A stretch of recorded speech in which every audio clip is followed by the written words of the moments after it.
बच्चों, let's read the question. Which of the following molecular hydrides act as a Lewis acid. तो देखो हमें direct question पूछा है कि इन चारों में से हमें बताना है लुईस एसिड कौन है। तो देखो फर्स्ट की कॉन्सेप्ट क्या है इस क्वेश्चन का। तो देखो फर्स्ट की कॉन्सेप्ट ये है कि हमें पता होना चाहिए कि लुईस एसिड क्या होता है। तो देखो लुईस एसिड वो होता है जो कि एक्सेप्ट कर सके इलेक्ट्रॉन पेयर, ठीक है, जो एक्सेप्ट कर सके इलेक्ट्रॉन पेयर, या फिर हम उसको कहें कि वो इलेक्ट्रॉन डेफिशिएंट स्पीशी हो, क्योंकि जो इलेक्ट्रॉन डेफिशिएंट होगा वही एक्सेप्ट कर पाएगा। तो देखो हम अपने चारों ऑप्शन चेक करते हैं। फर्स्ट है हमारे पास NH3। तो देखो जो NH3 है उसके पास तो लोन पेयर है, तो वो तो डोनेट कर सकता है, तो एक्सेप्ट तो कर नहीं पाएगा, तो ये तो गलत है, ये तो लुईस बेस हो गया, ठीक है। उसके बाद हमारा H2O है। H2O में भी ऑक्सीजन के पास लोन पेयर है, तो ये इलेक्ट्रॉन रिच है, तो ये भी हमारा गलत हो गया। ये भी एक तरह से लुईस बेस एक्ट करेगा कि जो इलेक्ट्रॉन पेयर डोनेट कर सके। फिर हमारे पास आता है B2H6। तो देखो B2H6 का कैसे होता है हमारे पास स्ट्रक्चर।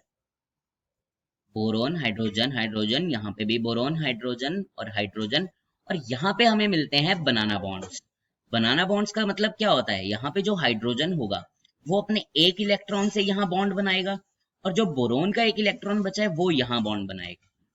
तो इस तरीके से हमें यहाँ बॉन्ड बनता है, और इसको हम बनाना शेप में होने के कारण इसको बनाना बॉन्ड बोलते हैं। तो इसमें क्या होता है, इसको हम क्या बोलते हैं, three centred two electron bond. अब ये three centred two electron bond कैसे हुआ, हमने देखा है ना, एक हाइड्रोजन का इलेक्ट्रॉन यहाँ यूज हो रहा है, और बोरोन का जो एक है वो एक यूज हो रहा है, एक इलेक्ट्रॉन से बॉन्ड बन रहा है हमारा ये। तो कितने हुए, तीन सेंटर, 1 2 एंड 3, और टू इलेक्ट्रॉन्स हमारे पास, तो ये थ्री सेंटर टू इलेक्ट्रॉन। और अगर हम इसका ऑक्टेट चेक करें तो देखो बोरोन के पास कितने हैं, 1 2 3 4, और एक ये 5, और एक यहां से हाइड्रोजन का होगा 6, तो 6 है। तो इसका ऑक्टेट है जो वो कंप्लीट नहीं है, ऑक्टेट कंप्लीट नहीं है। तो इसका मतलब ये क्या हुआ, इलेक्ट्रॉन डेफिशिएंट, ठीक है।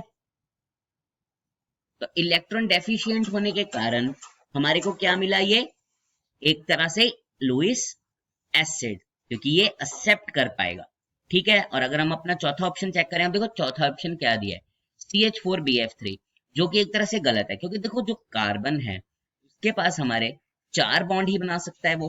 तो अगर हम CH4 लिख दें तो ये किसी भी तरह से BF3 से अटैच तो हो ही नहीं सकता। और अगर हम H3 ले लें, तो अगर हम यहाँ पे B के साथ इसको अटैच कर भी दें तो हम देखेंगे कि इन सबका ऑक्टेट कंप्लीट है। बोरोन के पास भी 1 2 3 4 5 6 7 8, और वहीं पे कार्बन के पास भी 8 है हमारे, इसका भी ऑक्टेट कंप्लीट है, 1 2 3 4 5 6 7 और 8। तो इसका मतलब ये भी लुईस एसिड नहीं है, लुईस एसिड नहीं है। तो ठीक है, अब हमने देखो इस क्वेश्चन में क्या सीखा।